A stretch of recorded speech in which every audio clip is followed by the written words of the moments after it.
Hey guys, welcome back to Man Time. Today's episode, we're going to talk about Raker gauges and how they affect your chainsaw chain. I've always had problems with this one. This one's 3/8 low profile. Following the Rakers is one of the most important things you can do to make your chainsaw cut right. I've just never found a correct solution. So today we're going to explore the different solutions available for your Raker gauges for this 3/8 low profile. And we've got something new. Or something old? Welcome to Man Time.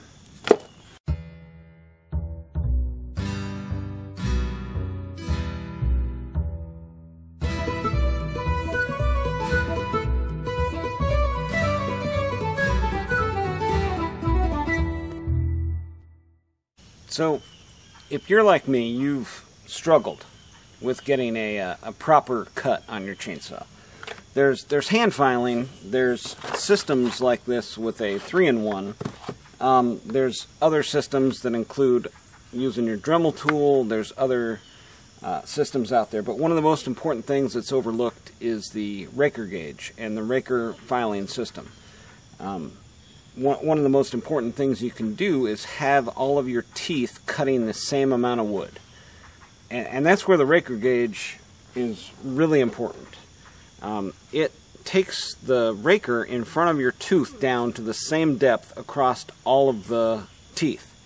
And that makes all of your teeth cutting the same amount of wood. It's basically, in my opinion, the most important thing you can do to making your chain cut correctly. And there's all kinds of different things out there. I've got one, two, three, four, I've got 5 different systems for correcting your Raker gauge height. And again, I think it's the most important thing. You can have sharp teeth all the way across the board, like this one does, and it still has a weird kind of chattery vibe. And this is stock Raker height. Like, I haven't touched the Rakers, I just sharpened the chain, and the teeth are all, like, as good as I can tell, perfectly sharp, perfectly the same angle, and it chatters like going through the wood. And it shouldn't do that. So I've got all the different systems here to see if we can make it cut a little bit better. Let's look at it cutting through the wood, and then we'll look at all this stuff, and maybe we can figure out a way to make it cut better, and we'll trial it against this first cut to see like which one is actually going to do what it's supposed to do.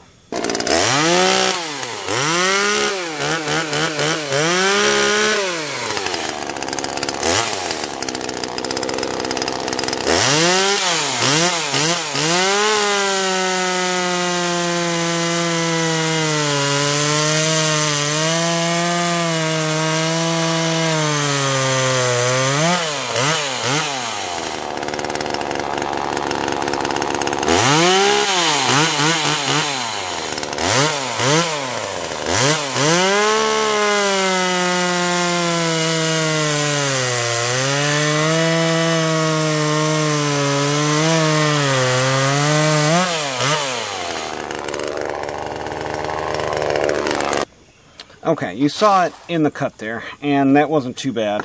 But we've got some other things here we're going to look at. All right, so if you've been using a chainsaw for any length of time, you know about Rakers and Raker height and all that stuff and how that affects your cut. I've got several here that are Raker gauges, and the basic principle is you set the Raker gauge on the on basically the tooth in front of the gauge, and it holds and then sets the Raker height based on, you know, where it's landing. And this one is pretty close. This one is probably the best one I've found. This is the Carlton Filoplate. These are getting harder and harder to find, and they're all, you know, size specific. This one here, 37504, 7/32 file. So this is going to be for your standard, like 3/8, right? And it comes pretty close to like actually working. It sits down on the rivet, like in front of the Raker, and it comes pretty close to doing what it's supposed to be doing. If I could figure it out here. Yeah, right there. there's our depth gauge, and it's got like everything labeled. Like, so far, this is the best thing that I've found. Now, they've got other ones from Husqvarna, and those come in a blue package like this one. And it says, you know, Husqvarna Sweden depth gauge.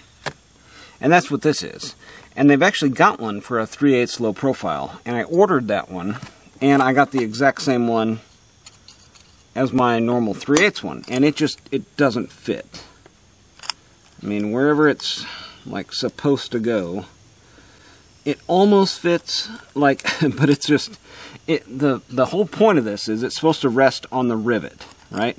It rests on the rivet, and it rests on the tooth, and that gives you an exact measurement on the Raker. And it's tooth specific. Now, why is that important? Well, you've got other ones, like this one here. This is going to be like your most standard used Raker gauge, and it's got on either side here what's supposed to be a Raker gauge. But in actuality, it's the average of all of these teeth that it's resting on. It isn't just resting on this tooth and telling you the distance between this tooth and this Raker. That's maybe a common misconception, I don't know, but you lay it down here, and it's either up or down based on what's happening back here. So this is the least effective Raker gauge in my opinion. And they've got some other ones that kind of do the same thing, like with this middle portion here. Like, it's supposed to do the same thing, but depending on where you're resting it at, it's taken into consideration the other teeth, and that's not the right way to do it. So, and then we've got the steel all-in-one. I recently purchased this one. I did a video a little bit back on the, I tried to cheap out and get an aftermarket 2-in-1. I guess it's called a 2-in-1. You sharpen and you take down your rakers on the same stroke. And I've always had really good success with my 3/8 with this. I've just used it because it's easy. And it's, you know, when you're hot and sweaty and in the woods and doing a job, you just take this and you run it across, and it does what it's supposed to do for you. And as I was watching that video and thinking about, like, what would be the really good Raker gauge, these aren't all of them. Like, there's some that I'm missing. One that comes to mind is West Coast Saws. They make a Raker gauge, but again, it's going to be size specific, just like this Carlton, my favorite one. Size specific. So this one is for a 325. Haven't even taken it out of the box yet. I thought maybe they'd send me the wrong one and I'd end up with a low profile one, since when I ordered the low profile one, it didn't actually come. So anyways, I was thinking about all that, like, after I made that video, and all of a sudden what comes up on Marketplace is this right here. This is a Nicholson, it's called a 3-in-1 depth gauge. And I actually got two of them. The guy selling it was so smart. He's like, well, I'm gonna sell you two of them for the price of one, because I know you're gonna lose one, and then you'll only have the other one left. So maybe you can keep them in the package like I did and be able to find one of them. So, I mean, that's just, how much does that help, right? So it looks like he almost started to open this one and then kind of rethought his decision there. But it says, file only is required to maintain the dimensions shown in your owner's manual using the proper depth gauge attachment provided with this tool. Do not overfile, which overloads. So it shows you, like, specifically, like, this is the dimension that this tool is supposed to do. I mean, directions, like the way that they made tools back then is just so awesome. And then it gives you an illustration of, like, how to use it with the file and everything. It's so good. So instructions. After sharpening cutters, check and adjust depth gauge clearance. Drop by placing the depth gauge attachment over the cutters, one at a time, so that the depth... I don't know if you guys are giddy like I am, but this just seems like the perfect solution to a problem, doesn't it? Oh, do I even want to open it? Okay, it's open. It is open. Look at there. I'm probably going to want to try to scan this and keep a file of it. So, oh boy, what is this? What is all this? How does this work? Oh man, it's like locked shut. So this one is really different than everything else. It's got little extra gauges under here, it looks like. And see, there's nothing up here. How does this work? Huh. So let me get some lubricating fluid on this, and maybe we can see. Okay, I think we can get it apart now. Yes. Yeah. See, this is made to. Oh my goodness! It just starts falling apart in your hand. Oh boy, this is cool. If you don't think this is cool, I don't know what will make you think that things are cool. So we've got. I'm geeking out. We've got 25, 20, and then 30. So we've got three different, I guess 3 different depths there. So let's take out, how are these even in there? Oh man, I should have taken a picture. Oh wait, maybe I did take a picture. So this 25, it was actually working. So let's take out the other 2. Do we need those 2 for this thing to work right? I don't know. Let's try it with just the 1 and see if it works. So here's a tooth here. Uh-oh. See, it's taken into account at least something back here. But man, that puts it perfect. Let's try a couple. So it's just barely hitting on that one. Barely hitting on that one. Barely hitting on that one. Barely hitting on that one. Oh my goodness. Alright, let's change it out. Are you guys as excited as I am? This is like the coolest. This is like seeing the sun for the first time. I don't know. A variable depth Raker gauge. I was just talking about this. How cool would it be to have a variable Raker gauge? Alright, so here's 30.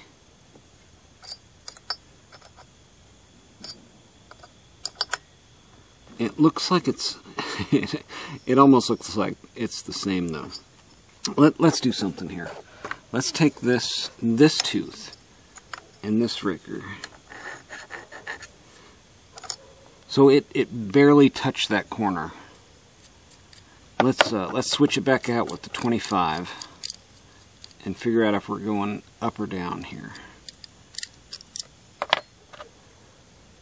So here's our 25. 25 should be shallower, right?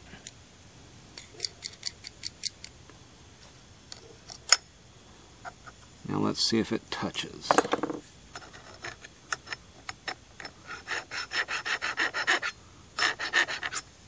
Nope. No touch. That was just hitting the gauge part.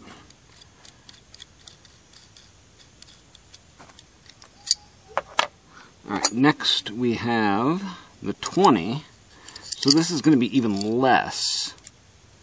And I think for a 3/8 low profile, I mean, this is really what I would want would be less Raker gauge.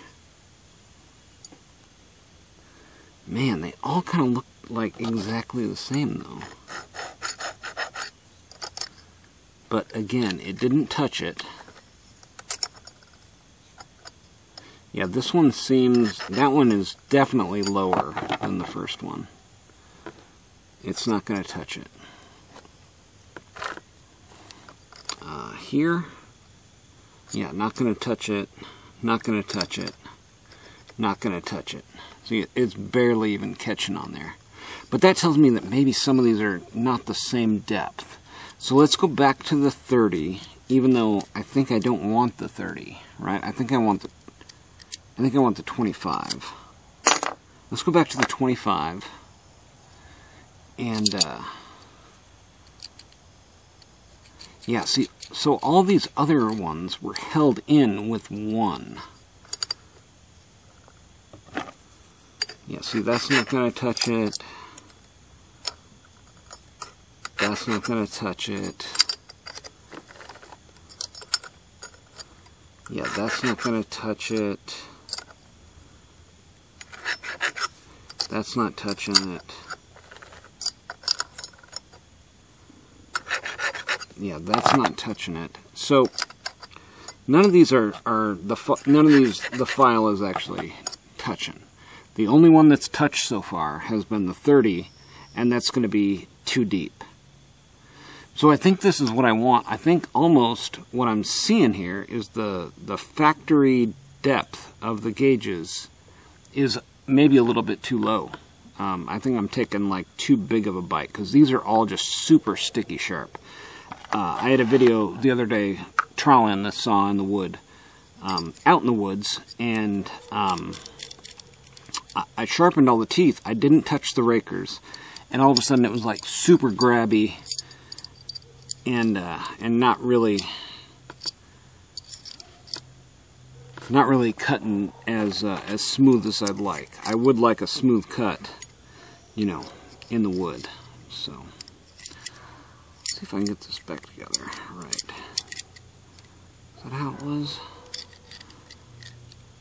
Let's see here. Yeah, that seems to be working. Okay, so how cool is this, right? Thumbs up if this is like the coolest thing you've ever seen.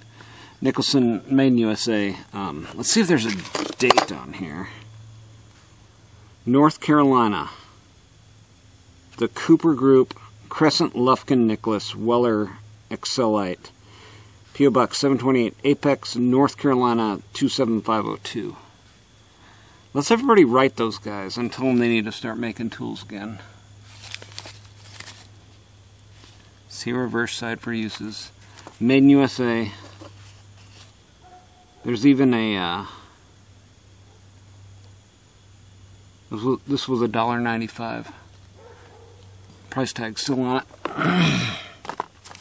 Alright, so let's try one more thing. Let's see if this hits the Raker gauge. Alright, so last Raker gauge tool we have that might actually work for this. Again, none of these other Raker gauges are made for this to actually like fit. So even the 3/8, which is supposed to be, you know, 3/8, I mean, that might, I don't know. Yeah, okay, there it is. Kind of. Not really. It sits down on the chain. And it's almost close. I might be able to use, I don't know. It doesn't work on the hard side. It's really weird. It just doesn't, it doesn't work quite right. Neither does the Carlton, but it's close. So here's this one. Here's this, you know what? I'm gonna put a mark on there. Let's go for this one here. All right. So I've got red marked on there, right? And let's see. It's going to be going this way.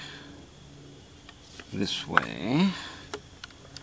All right. So let's see if I can do it without actually sharpening the chain, because I don't want to mark. I mean, I don't want to sharpen the chain, because the chain is already like sticky, super sharp. I've cut down like one tree with it. And, okay, it touched it a tiny bit, like right there. So, here again, this is telling me that this chain is at the right Raker depth. Yeah, it's at the right Raker depth. Let's try one more, just to make sure. Completely coated in red. Steel, actual steel, like from the deal there. 4 3/8 low profile, 3/8 P 4mm file.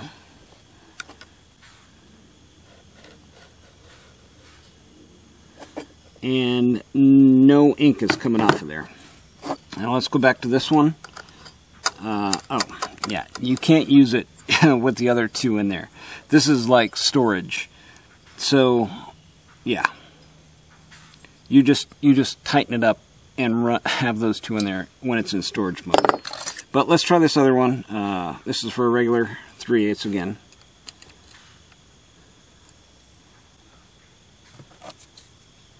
And it almost works. It's like they almost made it to work right. But it's not touching. And then here's a regular 3/8, and it looked like it almost worked on the soft side. Like right there. Like with it coming up against there. I bet that would work. I bet the 3/8 low profile would work on the soft side of the regular Husqvarna. But I think my Rakers are just too low. I think that's what the deal is. So all of these gauges are telling me basically my Rakers are too low. So it's cutting as good as it's going to cut. It's grabby and kind of rocky because my Rakers are too low on this 3/8 low profile chain. What do you guys think? Alright guys, that's going to do it for today on Man Time. The sun is setting. What do you guys think? The Raker gauges? What do you guys think of this new Nicholson? What do you guys think of this new Nicholson gauge? Is that something that should be explored by other vendors? I mean, it seems like people that are like emerging in the markets should be thinking about like, what's the perfect Raker gauge for everybody? Is there something I could make that somebody could use and keep in their bag, and they're able to adjust from this tooth to this tooth to this tooth, to the, you know, this saw to this saw, 3/8 to 325 to 404. I mean, this seems like the perfect tool to take with you into the field to adjust your Raker gauges. You only need one tool to carry in your bag, where these systems here, you got to carry multiple. I mean, the thought process is you're only going to have one saw in the field with you, you're only going to have one chain in the field with you, but you don't. You carry multiple chains, multiple saws, you know, so. Anywho, final thoughts. This doesn't work. This is really cool. I think it's going to work really well, and it looks like it's going to work for multiple applications. This steel system, the 2-in-1, looks like it's going to work really well. I'm probably just going to start using that for my 3/8 low profile.